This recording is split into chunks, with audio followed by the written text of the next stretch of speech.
मित्रों, जब भी प्रेम की बात आती है तो सबसे पहले हमारे मन में राधा कृष्ण के प्रेम की कथा याद आती है। परंतु अधिकतर जनमानस के मन में ये सवाल उठता है कि जब भगवान कृष्ण राधा रानी से बेइंतहा प्रेम करते थे तो फिर उन्होंने उनसे शादी क्यों नहीं की।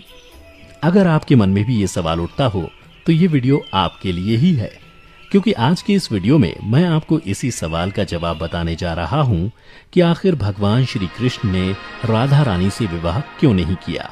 तो वीडियो के अंत तक हमारे साथ जरूर बने रहें। नमस्कार मित्रों, द डिवाइन टेल्स पर आपका एक बार फिर से स्वागत है। हिंदू धर्म ग्रंथों में इस प्रसंग से जुड़ी कई कथाएं प्रचलित हैं, जिनमें से सबसे पहली कथा के अनुसार ऐसा माना जाता है कि राधा कोई और नहीं बल्कि श्री कृष्ण का ही एक रूप थी। स्कंद पुराण की माने तो श्री कृष्ण को आत्मा राम भी कहा जाता है, अर्थात जो अपनी आत्मा में ही रमण करते हुए आनंदित रहता है और उसे आनंद की अनुभूति के लिए किसी अन्य की आवश्यकता नहीं होती। उनकी आत्मा तो राधा ही है, अतः राधा और कृष्ण को कभी अलग नहीं किया जा सकता। ऐसे में फिर राधा और श्री कृष्ण के विवाह होना और बिछड़ने का सवाल ही नहीं उठता। श्री कृष्ण ने ही खुद को दोनों रूपों में प्रकट किया है। ये भगवान का एक मनोरम रूप है। पुराणों में उनके इस रूप को रहस्य, अध्यात्म और दर्शन से जोड़कर देखा गया।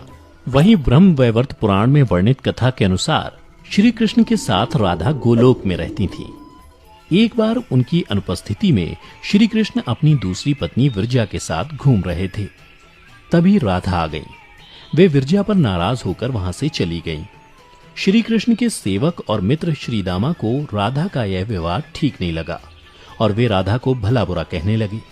राधा ने क्रोधित होकर श्रीदामा को अगले जन्म में शंखचूड़ नामक राक्षस बनने का श्राप दिया।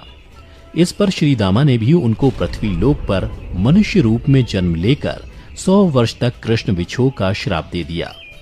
राधा को जब श्राप मिला था तब श्री कृष्ण ने उनसे कहा था कि तुम्हारा मनुष्य रूप में जन्म तो होगा, लेकिन तुम सदैव मेरे पास रहोगी। यही कारण था कि राधा और श्री कृष्ण का बचपन में विछोह हो गया था। जबकि रामचरितमानस के बालकांड के अनुसार एक बार विष्णु जी ने नारद जी के साथ छल किया था। उन्हें खुद का स्वरूप देने के बजाय वानर का स्वरूप दे दिया था। इस कारण वे लक्ष्मी जी के स्वयंवर में हंसी का पात्र बन गए और उनके मन में लक्ष्मी जी से विवाह करने की अभिलाषा ही रह गई थी। नारद जी को जब इस छल का पता चला तो वे क्रोधित होकर वैकुंठ पहुंचे और भगवान को बहुत भला बुरा कहा और उन्हें पत्नी वियोग का श्राप दे दिया। नारद जी के श्राप की वजह से रामावतार में भगवान रामचंद्र जी को सीता का वियोग सहना पड़ा था